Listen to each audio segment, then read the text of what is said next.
Hey everyone, welcome to this explainer. Today, we're totally demystifying the cloud engineering career roadmap. We're going to take you from absolute beginner, literally day one, all the way up to senior leadership.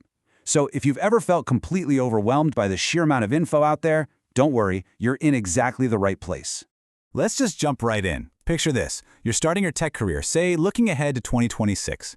You know for sure you want to work in cloud computing, but the second you search for a roadmap, boom, you hit a massive wall.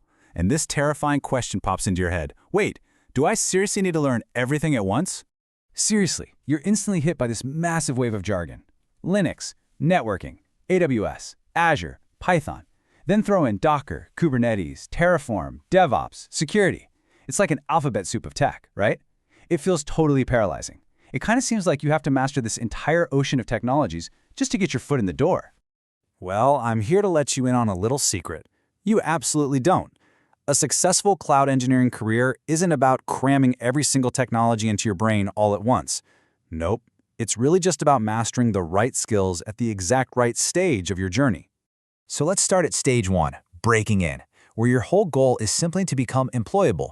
You're not trying to be a master architect here, just building those bare minimum fundamentals. And here is your exact foundation. You'll want to follow this specific order. Step 1, get super comfortable with the Linux command line. Why? Because practically all cloud infrastructure runs on it. Step 2, wrap your head around basic networking. IP addresses, DNS, load balancers, that sort of thing. Then, step 3, pick just one major cloud provider. Seriously, don't try to learn AWS, Azure, and Google Cloud all at the same time. Pick one, stick to it, and learn its core services. Finally, step 4, pick up some Python or basic scripting along with Git so you can start automating those boring, repetitive tasks. Now, here's a massive trap a lot of beginners fall right into: collecting endless certifications instead of actually building projects. Look, certifications are fantastic for structuring your learning, for sure, but do not become a cert hoarder. You have got to build and deploy actual projects to prove you can use this stuff. Deploy a basic website, spin up a small cloud app, automate a deployment. You need to prove your skills in the real world. Okay, boom. You've leveled up and landed your first job as a junior cloud engineer. Welcome to stage 2, the trenches. This covers your first 0 to 2 years.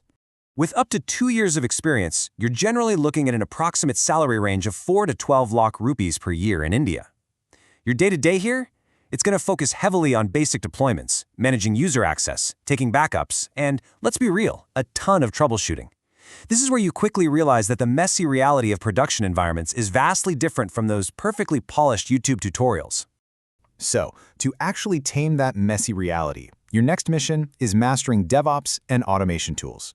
We're talking CI/CD pipelines to automate your software updates, Docker to package your apps, and Terraform for managing your infrastructure as code. Throw in monitoring, logging, and IAM security, and eventually you'll start dipping your toes into Kubernetes. Now, remember, the goal here isn't to master all of this overnight. It's just to become an engineer who can solve real problems completely on your own. Moving right along, we hit stage 3, the mid-level shift. This is for the mid-level cloud engineers, sitting at roughly 2 to 5 years of experience. At this point, you're transitioning away from just following a checklist. You're actually being trusted with the infrastructure yourself. And the compensation level's up too, hitting an approximate 10 to 20 lakh rupees per year. You're going to start designing infrastructure, finding ways to reduce those scary cloud costs, and really taking the lead when those stressful production incidents happen. And this brings us to, honestly, the most critical mindset shift of your entire career. You've got to graduate from that junior mindset of, hey, can we build this? To the mid-level mindset of, wait, should we build it this way? You really have to start understanding the business side of things. Because, a technically flawless architecture is actually a terrible architecture if it's way too expensive or just overly complicated for what the company actually needs. Next up, stage 4, the big picture. We are now in the senior cloud engineer phase, usually around that 5 to 8 year mark in your career. Reaching this senior level means you're totally done being measured by how many CLI commands you've memorized. Now, it's all about your system-wide impact. And with those elevated expectations, your compensation jumps to roughly 18 to 35 lakh rupees per year, and hey, top tech companies will often pay even more than that. But to earn that kind of compensation, your day-to-day changes drastically. You're literally owning the critical production infrastructure now. You're designing highly available systems, leading massive cloud migrations, and defining the security standards for the entire company. You're the one making sure disaster recovery plans actually work when things go sideways. And absolutely crucially, you're mentoring the junior and mid-level engineers who are right where you were just a few years ago. Moving on, we step into Stage 5, architecting the system.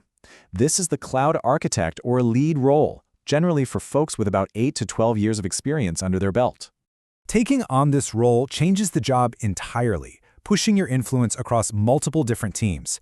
At this 8 to 12 year mark, you're looking at an approximate 30 to 50 lakh rupees per year, or even more, and you're basically being paid to juggle, balancing scalability, reliability, security, and performance, all at the exact same time. This is where your brain undergoes its final major technical evolution.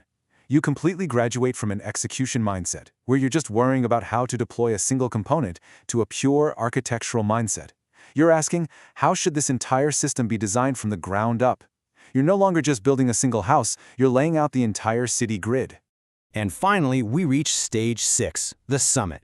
This is for the veterans with 12 or more years of experience stepping into staff, principal, or engineering director roles. At this absolute peak level of technical leadership, compensation can easily reach 40 to 70 lakh rupees, or far, far higher, especially if you're securing total compensation packages at the top global tech companies. Now, quick reality check. It's absolutely crucial to remember that all the financial numbers we've discussed in this explainer are approximate ranges, right? Not absolute guarantees. Your ultimate reward at the top depends heavily on a bunch of factors: your specific company and location, your specialization, your sheer technical depth, how well you interview, and of course, how you negotiate your base salary versus your total comp. So looking back at the entire timeline here, the progression is crystal clear. 0 to 2 years as a junior, 2 to 5 as mid-level, 5 to 8 as a senior, 8 to 12 architecting systems, and 12 plus years up in engineering leadership. Taking this journey step by step literally turns that massive mountain of intimidating jargon we talked about at the beginning into a totally achievable, highly structured career path. As we wrap up this explainer, your biggest takeaway should be this: your earning potential will naturally grow right alongside your technical responsibility and your impact on the business. You don't have to learn it all today. Just learn what's needed for your very next step. Which leaves us with one final question for you to chew on. As your technical impact grows, what will you build next?